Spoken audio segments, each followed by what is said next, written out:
Dr. Richard Munang is the Africa Regional Climate Change Program Coordinator. He also joins us via satellite, live from the UNEA in Nairobi, Kenya, to discuss how climate action can improve food security, create jobs, and boost economic growth in Africa.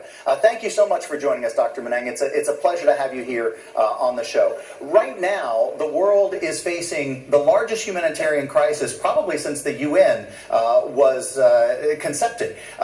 Nearly 30 million people are facing famine starvation. So why is it that Africa stands out as one of, if not the most vulnerable continent facing the climate crisis? Yeah, thank you very much for having me on the 24 Hours Reality. This is a very crucial time, and I would like to start off with an African proverb, which if you tell a hungry child that you gave him or her food yesterday, definitely that will mean nothing to that child. What this means is that fundamental needs are non-negotiable.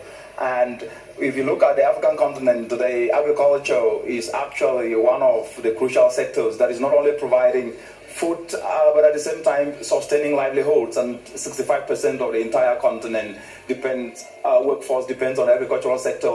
And agriculture is also the climate-sensitive sector. Yeah. It therefore implies that with the changing climate today, which is already visible, this sector is already impacting millions of people. Now, we've seen frequent droughts and actually floods, and they've impacted that agriculture you're just talking about, and even infrastructure there in Africa. How have these extreme events been affecting the people where they're living?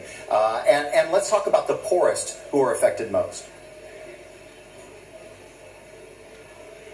Well, the changing climate is no longer an abstract issue, and the impacts are visible across the African continent today.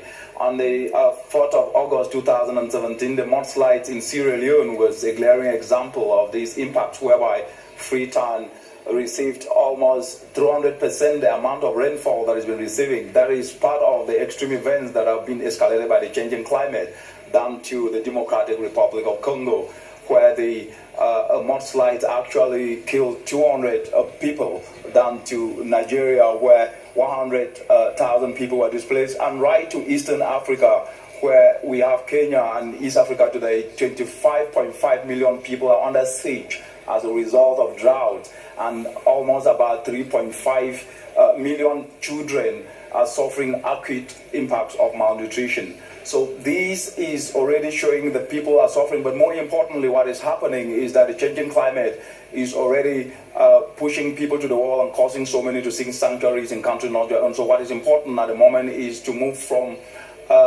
decisions to action, and this is already happening across the continent today, whereby, for example, if you take Sierra Leone, bringing different ministries, the Ministry of Agriculture and Ministry of Environment and Ministry of Energy have put what we call interagency task forces to be able to help decentralize clean energy like solar to areas where there is agricultural production, to be able to ensure that value is added to what is being produced.